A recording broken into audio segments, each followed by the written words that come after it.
লাহৰীঘাটত ব্ৰহ্মপুত্ৰৰ স্থায়ী প্ৰতিৰোধ কামত ভয়ংকৰ দুৰ্নীতিৰ অভিযোগ উত্থাপন হৈছে। বিগত কিছুদিন পূৰ্বে আৰম্ভ হোৱা লাহৰীঘাটৰ কাঠনিত ব্ৰহ্মপুত্ৰত স্থায়ী প্ৰতিৰোধ কামত এনে ভয়ংকৰ দুৰ্নীতি হোৱা বুলি অভিযোগ উত্থাপন কৰিছে স্থানীয় ৰাইজে। চাওক এই দৃশ্য। এই দৃশ্য হৈছে লাহৰীঘাটৰ কাঠনি ব্ৰহ্মপুত্ৰ স্থায়ী প্ৰতিৰোধ কামৰ। জিঅ' বেগৰ ভিতৰত আছে জিঅ' বেগ। এনেকৈ খালী জিঅ' বেগেৰে ব্ৰহ্মপুত্ৰৰ গৰাখহনীয়াৰ স্থায়ী প্ৰতিৰোধ কৰি আছে ঠিকাদাৰে। এডিবিৰ বৃহৎ পুঁজিৰে আৰম্ভ কৰা ব্ৰহ্মপুত্ৰ স্থায়ী প্ৰতিৰোধ কামত জলসম্পদ বিভাগৰ বিষয়া কৰ্মচাৰী অকৰ্মণৰ বাবে জিঅ' বেগৰ ভিতৰত খালী জিঅ' বেগেৰে এনেদৰে ভয়ংকৰ দুৰ্নীতি সংঘটিত কৰিছে ঠিকাদাৰে। এটা জিঅ' বেগত ৫টাৰ পৰা ১০টা মাটিবিহীন জিঅ' বেগ ভৰাই দুৰ্নীতি সংঘটিত কৰিছে ঠিকাদাৰে। এই ভয়ংকৰ দুৰ্নীতি পোহৰলৈ আনিছে স্থানীয় ৰাইজে। এতিয়া এই দৃশ্য দেখাৰ পিছত বিভাগীয় মন্ত্ৰীয়ে কি বিহিত ব্যৱস্থা গ্ৰহণ কৰিব সেয়া লক্ষণীয় হ'ব। দেখিলোঁ আপোনালোক সাংবাদিকো আছে আৰু অন্যান্য মানুহ বহুত মানুহ আছে। অন কেমেৰাত প্ৰায় ৩টা-৪টা বস্তা খুলিলে দেখিলোঁ গোটেইকেইটা বস্তাৰ ভিতৰত এটা বস্তাৰ ভিতৰত আৰু ৩টা-৪টাকৈ বস্তা এক্সট্ৰা বস্তা সোমোৱা আছে। য'ত নেকি সম্পূৰ্ণ বালি মাটি ভৰাব লাগে তাত বালি মাটিৰ পৰিৱৰ্তে বস্তাৰ ভিতৰত বস্তা সোমাই ইয়াত মানে পেলাই থৈ গৈছে। আচ্ছা, এতিয়া আচল কথা হ'ল যদি এনেকুৱা কাম হয়, এইদৰে যদি কাম কৰে তেতিয়াহ'লে গৰাখহনীয়া প্ৰতিৰোধ হ'বনে? আৰু বিভাগীয় মানুহবোৰ অফিচাৰ মহৰী এইবোৰ ক'ত থাকে? তেওঁলোকে কি কৰে? তেওঁলোকে কি এই ঠিকাদাৰসকলৰ লগত তেওঁলোকে গোপন বুজাবুজি আছে নেকি যে আমিবোৰে চকু মুদি থাকিম, আপোনালোকে কি কৰে কৰক? নদীত বস্তাৰ ভিতৰত বস্তা ভৰক, মাটি ভৰক, বালি ভৰক, কি ভৰক, আমি একো নামাতো। বস্তুটো এনেকুৱা হৈ আছে চাগে। নহ'লে লেবাৰে কাম কৰে বস্তাৰ ভিতৰত বস্তা ভৰাই, তেওঁলোকে কিয় নেদেখে? কিয় তেওঁলোকে দেখা নাই? কিয় নধৰে এই বস্তুটো? আৰু আমি যদি ৰাইজ হিচাপে যদি কেতিয়াবা এই কামখিনি চাব আহোঁ, কেতিয়াবা যদি আমি কিবা জানিব বিচাৰোঁ অফিচাৰৰ পৰা, অফিচাৰসকলে আমাক কয় তেওঁলোকে যে আপোনালোকে বেছি উৎপাত কৰিলে ইয়াৰ পৰা এই কামখিনি নোহোৱা হৈ যাব পাৰে, ইয়াত কাম নকৰিবও পাৰে ঠিকাদাৰে। তাৰমানে আমাক এক প্ৰকাৰ ভাবুকি দিয়ে, তাৰমানে আমি নিশ্চুপ হৈ থাকিব লাগে। দ্বাৰা তেওঁলোকে লুণ্ঠন কৰিবৰ কাৰণে এক প্ৰকাৰ মানে আমাক ভয় দেখুৱাই যে আমি একো নামাতো, আমি মাতিলে কাম নহ'ব, আমি ভয় খাই যাম, সেই কাম নহ'লেতো আমাৰ এই অঞ্চল নাথাকিব। সেইকাৰণে মনে মনে থাকোঁ। তাৰ আমাক মনে মনে ৰখাৰ উদ্দেশ্য এইটোৱে যে আমি যাতে নদী পাৰত আহিব নালাগে, আমি চাব নালাগে। তেওঁলোকে মানে ৬-৯ কৰি মানে তেওঁলোকে মানে বিভিন্ন ধৰণে দুৰ্নীতিৰে তেওঁলোকে এই বৃহৎ পৰিমাণৰ টকা তেওঁলোকে লুণ্ঠন কৰি খোৱাৰ এটা মানে উদ্দেশ্য তেওঁলোকৰ। য'ত ধৰক এটা উদাহৰণ, য'ত আপুনি ১ লাখ বস্তাৰ ভিতৰত ১ লাখ বস্তাতে মাটি ভৰাব, তাত এতিয়া ২০,০০০ বস্তাৰ ভিতৰত মাটি ভৰালেই হ'ল। ২০,০০০ বস্তা ভৰালে তাৰ বাকী বস্তাৰ ভিতৰত এটা বস্তাৰ ভিতৰত ৪টা-৫টা বস্তা সোমাই দিলে, তাৰ ভিতৰত অকণমান মাটি দিলে, তেতিয়াহ'লে ১ লাখৰ ভিতৰত ২০,০০০ বস্তা কাম কৰিলেই হৈ গ'ল। য'ত নেকি ১ লাখত কৰিব লাগিব তাত ২০,০০০ কৰিলে এতিয়া হৈ আছে। বৰ্তমান আজি আমি যি বস্তা খুলি পেলাই যি চালোঁ, যি দেখিলোঁ, নিজ চকুৰে যি দেখিলোঁ সেইখিনিয়ে পালোঁ। গতিকে ইয়াত মানে ক'ব গ'লে ইয়াত মানে সম্পূৰ্ণ END বিভাগক আমি জগৰীয়া কৰিম। তেওঁলোকৰ নেতৃত্বত, তেওঁলোকৰ তত্বাৱধানত কামখিনি হৈ আছে। তেওঁলোকে কিয় চোৱা নাই? তেওঁলোকে কিয় নেদেখে?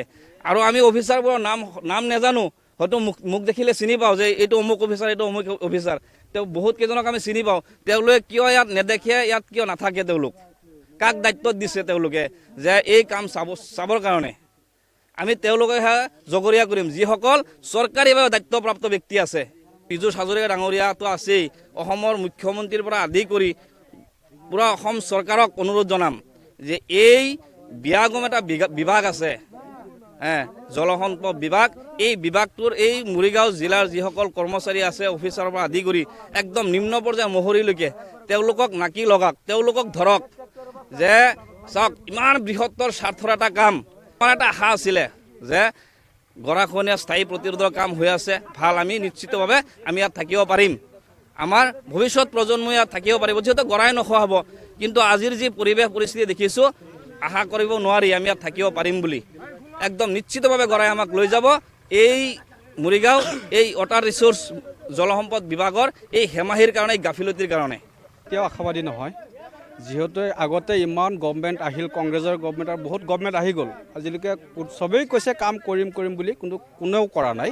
কিন্তু এতিয়া লাষ্ট মুভমেণ্টত বিজেপি গভৰ্ণমেণ্টে যোনটো কাম ইয়াত কৰি দিছে, সেইটো কাৰণে আমি সিহঁতক ধন্যবাদ দিলেও বহুত কম হ'ব। তাৰমানে আমি এইটো ভাষাৰে প্ৰকাশ কৰিব নোৱাৰোঁ কোনটো কাম কৰি আছে সিহঁতে গভৰ্ণমেণ্টে। কিন্তু এতিয়া সিফালৰ পৰা পইচাটো দিলে কি হ'ব? আমাৰ ইয়াত যদি লোকেলত যদি যিকেইটা মহৰী আছে লেবাৰ আছে সিহঁতে আমি নিজে জানি পেলাই যদি কামটো ভালকৈ নকৰোঁ এইটো পইচা দিয়া নিদিয়া কোনো অৰ্থই নাই ভাল কামখিনি ভালকৈ চাব লাগে আজি মই ডেইলি মই আহি পেলাই ইয়াত অকণমান ডিউটি দিওঁ নিজৰ জেগাৰ বুলি বেলেগ কোনো অফিচাৰ নহয় মই জাষ্ট খোজকাঢ়ি বস্তুখিনি চাই থাকোঁ যে কামখিনি ভাল হৈছে নে নাই বস্তা ভালকৈ ভৰাইছে নে নাই কিন্তু আজি মই আহি পেলাই খোজকাঢ়োঁতে মই যোনটো বস্তু ইয়াত গম পালোঁ বস্তাৰ ভিতৰত সিহঁতে বস্তা সোমাই পেলাই কাম কৰিছে এনেকুৱা লুণ্ঠন হৈ আছে মহৰীটো এটা লেবাৰৰ পিছ আপোনাৰ যোনটো ইয়াত এটা ছাইড চলি আছে এটা ছাইডত এটা মহৰী ৰাখিব লাগে আৰু মহৰী ইমানগাল মহৰী আছে মহৰী ইমানগাল থকাৰ পিছতো চবকেইটা মহৰী এটা জেগাত থাকে এইটো জেগাত মহৰী নাই কাৰণটো কি আজি ইয়াত মহৰী নথকাৰ কাৰণে এইটো কাম হৈছে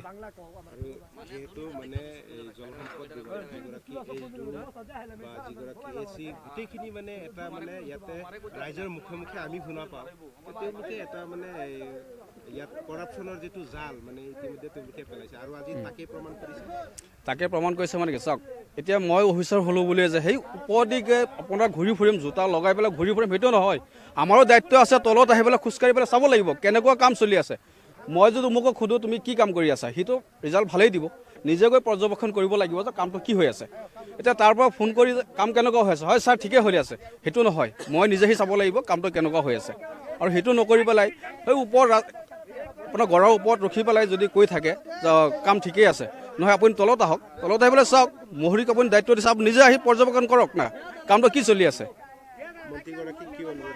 এতিয়া মন্ত্ৰীগৰাকীক কি ক'ম তেখেতেতো যোনটো দিয়াৰ কথা দিয়ে আছে তেখেতে কোনো কৃপণী কৰা নাই গভৰ্ণমেণ্টে 100% দি আছে কিন্তু তাৰ পৰা দিলেগৈও আপোনালোকে ইয়াত বিভাগীয় যোনবোৰ আমাৰ ইয়াত আছে তেখেতলোকত আপুনি অকণমান নাকি লগাওক নহ'লে ইয়াত যোনটো কাম হৈ আছে বদনাম কিন্তু তেখেতৰ নহয় বদনাম হ'ব গভৰ্ণমেণ্টৰ যিহেতু ইয়াত কিবা এটা খেলি মেলি হোৱা মাত্ৰ ডাইৰেক্ট এটা কথা হ'ব যিহেতু বিজেপি গভৰ্ণমেণ্টে খেলি মেলি কাম কৰিছে টকাটো কম দিয়া নাই গভৰ্ণমেণ্টে টকাটো 100% দিছে কিন্তু ইয়াত যে কাম যে আপোনাৰ 10% হোৱা নাই